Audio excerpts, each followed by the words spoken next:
V Celju bodo tudi letošnjo novoletno krasitev izpeljali s pomočjo smrek, ki jih bodo darovali občani. 10 gasilskih društev celjske in posavske regije prejelo donacije opreme. V okviru Ipavčevih kulturnih dnevov so se predstavili domači glasbeniki. Celjske kegljavke s spremenjeno zasedbo brez zaključnega turnirja na svetovnem pokalu. Spoštovane gledalke, cenjeni gledalci televizije Celje, dober dan, še zadnjič v tem tednu v tokratni informativni oddaji Dogodki dneva. Tudi letos bo mestna občina Celje za božično novoletno okrasitev mesta uporabila smreke, ki jih bodo podarili občani. V teh dneh so objavili poziv, s katerim vabijo vse občane, ki želijo odstraniti smreko svojega vrta in jo podariti za okrasitev, da stopijo v stik z njimi. Rok za prijavo se bo iztekel 4. novembra. Akcija podarjanja smrek za božično novoletno okrasitev je bila že v preteklosti dobro sprejeta, zato na mestni občini Celje tudi letos pričakujejo podoben odziv. Lansko leto so se občani zelo lepo odzvali, zato smo se odločili, da jih tudi letos pozovemo, da podarijo smrečice svojih vrtov, tiste, ki so jih nameravali odstraniti zaradi različnih razlogov. Celje želijo letos okrasiti s 30 smrekami. Med tistimi, ki bodo smreke želeli podariti in se bodo prijavili do 4. novembra, bodo nekaj dni kasneje ob ogledu na terenu izbrali najlepše. Najvišja smreka bo stala tako kot vsako leto pred trgom celjskih knezov. Ta naj bi bila visoka 12 metrov. Ostale so nižje, 4 smreke potrebujemo višine 8 do 10 metrov, 10 smrek nekje višine 3 metre in pa 15 smrek nižjih do 2 metra višine. Izberemo seveda najlepše smrečice, takšne, ki so rasle v naravi samostojno, se pravi, da so lepe okrog in okrog.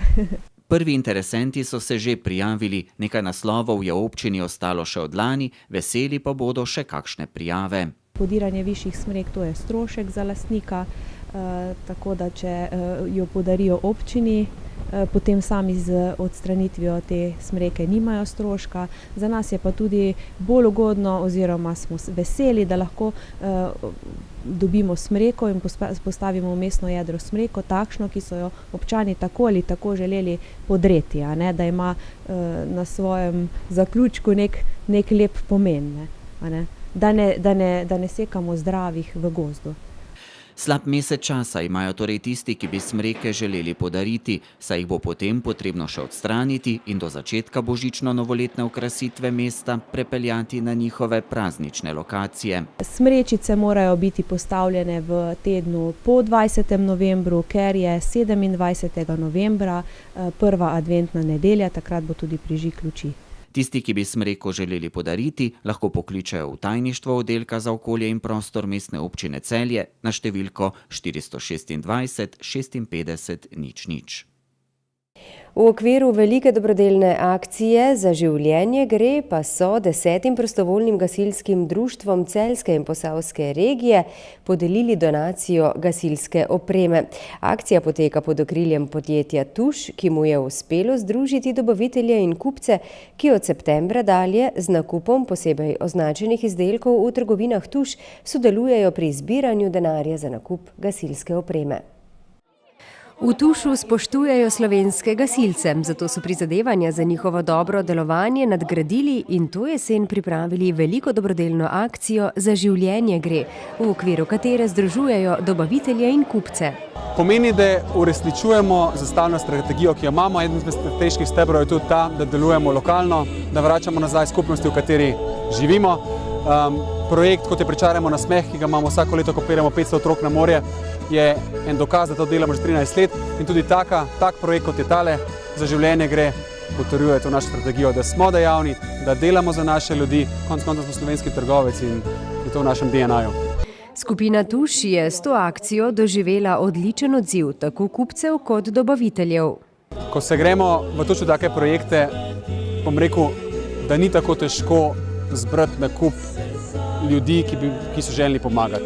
Na eni strani dobavitelji, na drugi strani kupci in absolutno ne smem pozabiti na naše zaposlene, ker brez njih pa takih projektov ne bo mogoče speljati. in nam je zelo vesele, ko se gremo v take projekte.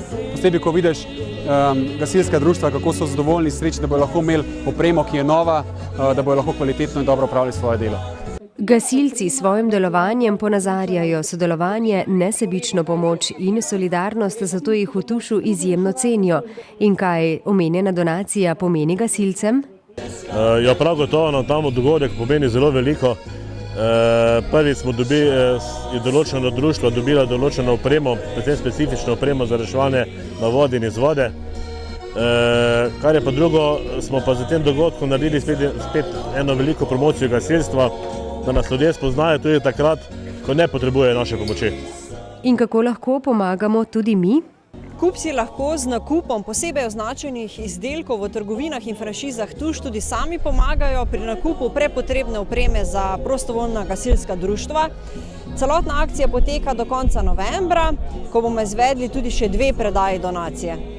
V okviru dogodka pa so pred Planetom Tuš Celje pripravili tudi predstavitev prostovoljnih gasilskih društev iz celjske regije z razstavo gasilskih vozil in zaščitne opreme. Hkrati so mlade ekipe prikazale delovanje mladih gasilcev, potekale pa so tudi otroške delavnice, ki so delovanje gasilcev približale najmlajšim. V Šentjurju so se začeli Ipavčevi dnevi, ki nosijo ime po znameniti rodbini skladateljev, ki so v kraju pustili globoko sled, predvsem na glasbenem področju. Drugo prireditev v okviru letošnjega programa so poimenovali Muzika akademika. Na njej so se predstavili izključno domači mladi glasbeniki, ki študirajo doma ali v tujini. V Ipavčevem kulturnem centru so gostili dobro desetnijo mladih šentjurskih glasbenih poustvarjalcev, ki so svojim znanjem že lani več kot upravičili zaupanje, zato je bila odločitev o letošnji izpeljavi Muzike akademike logična in pričakovana. Muzika akademika je koncert študentov glasbe in glasbene pedagogike iz občine Šentjur. Že drugo leto smo jo letos priredili po lanskem uspešnem začetku, kjer je nastopilo 9 študentov, letos pa že 11 in 3 gostujoči glasbeniki. Ta koncert je namenjen temu, da se številni študentje glasbe, ki študirajo znotraj občine Šentjur, predstavijo domači publiki, ker imajo preredko za to priložnost. Zato smo se odločili seveda, da jih združimo na domačem šentjurskem odru, da se pokažejo in dokažejo tudi domači publiki in nedvomno mi je danes to uspelo. Nad idejo o organizaciji dogodka so navdušeni tudi udeleženi glasbeniki.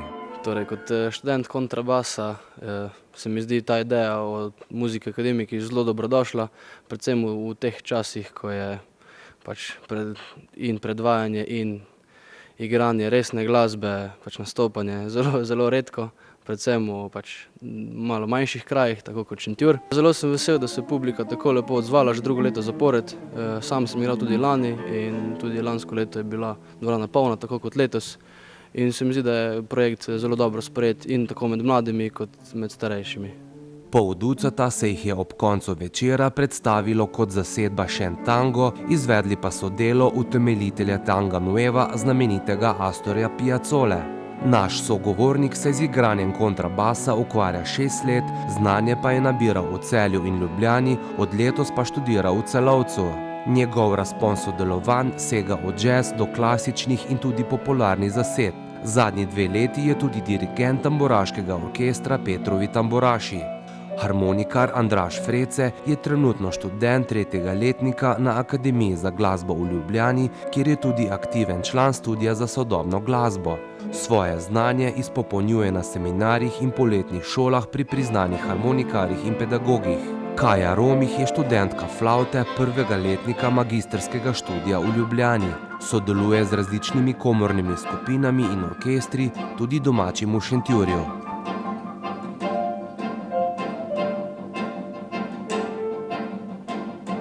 Ipavčevi kulturni dnevi se bodo nadaljevali v soboto z glasbenim večerom naslovljenim Vzdih srca. Nastopil bo trio v sestavi Marta Kuzmanovski-Kuberski flavta, Aleksander Kuzmanovski violončelo in Tamara Pouh klavir.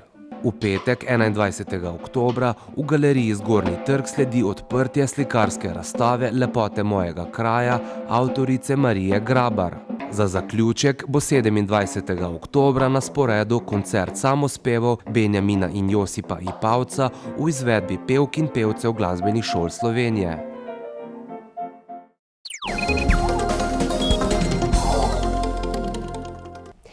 Z nastopom na svetovnem ekipnem klubskem pokalu so celjske kegljavke zakorakale v novo sezono. V prejšnji so se razveselile že 31. naslova državnih prvakinj. 24krat so bile najboljše v Sloveniji, 7krat pa v nekdanji skupni državi. Pred novo sezono je zasedba trenerja Lada Gobca v igralskem kadru doživela kar nekaj sprememb. Za celjskimi kegljavkami so v novi sezoni 3 tekme domačega prvenstva in pa tudi svetovni pokal v Bolcanu, kjer so Celjanke osvojile 6. mesto. Ja, državno prvenstvo je v teku, mi smo to prvenstvo dobro začeli s 3 zmagami. Trenutno smo prvi na lestvici, konkurenti so 4 za nami, 2 točke manj, to se pravi neko manjšo prednost že imamo. Jaz upam, da bomo v tem ritmu tudi nadaljevali in da bomo ta državni naslov tudi letos osvojili. Svetovni pokal pa žal letos ni bil tako uspešen kot preteklih 14 let. Mi smo se uspeli vrstiti med najboljše 4, 6. mesto, kar nam pa seveda prinaša nastop v Evropski ligi. In jaz upam, da se bodo težave, ki smo sedaj imeli, nehale in da bomo sezono nadaljevali nekako približno v takem stilu, kot smo jo prejšnja leta. Zasedba trenerja Lada Gobca se je v preteklih mesecih ukvarjala s številnimi poškodbami in pa tudi z odhodi. Ja, zelo veliko težav s poškodbami, boleznimi, tudi nekaj odhodov iz kluba, bodisi zaradi študijske obveznosti, drugače. Seveda to vse povzroči dodatne probleme, ki pa se menjujejo, to je treba nekaj časa, da se to nekako uskladi, da igralke dobijo nove tisto svojo rutino, samozavest in ne dosegajo rezultate, ki so jih sicer sposobni narediti. Cilji za novo tekmovalno sezono so več kot jasni. Državno prvenstvo prvo mesto, želimo si, da bi uspeli spet po enoletni prekinitvi priti med najboljše 4 v Evropski ligi, to se pravi, da se uvrstimo v Final Four, ki bo na Slovaškem, in pa da bi čim več naših tekmovalk uspelo priti v državno člansko reprezentanco in potem uspešno nastopilo na svetovnem ekipnem prvenstvu maja meseca v Nemčiji. In kdaj bi bile lahko Celjanke po vseh poškodbah in drugih težavah tiste prave? Ja, jaz upam, da do prve tekme Evropske lige, to je konec novembra, ki igramo doma, da bi že mogli nekako biti tista ustaljena prava forma. Dodajmo, da bo Lado Gobec naš nocojšnji gost v športni oddaji Tretji polčas na televiziji Celje, ki se začne ob 20.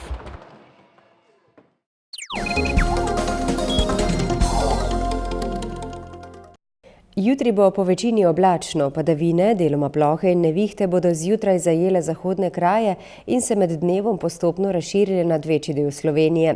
Najnižje jutranje temperature bodo okoli 6, na Primorskem ob južnem vetru okoli 15, najvišje dnevne od 10 do 16, na Primorskem do 20 stopinj Celzija. V nedeljo bo zjutraj po večini pretežno oblačno, padavine bodo do jutra ponehale tudi na vzhodu. Čez dan se bo od zahoda delno razjasnilo. Nastale bodo lahko posamezne plohe. V ponedeljek kaže na pretežno oblačno in suho vreme, več sonca pa bo ob obali. Toliko v današnji informativni oddaji. Hvala lepa za vašo pozornost. Bodite z nami tudi v novem tednu. Nasvidenje.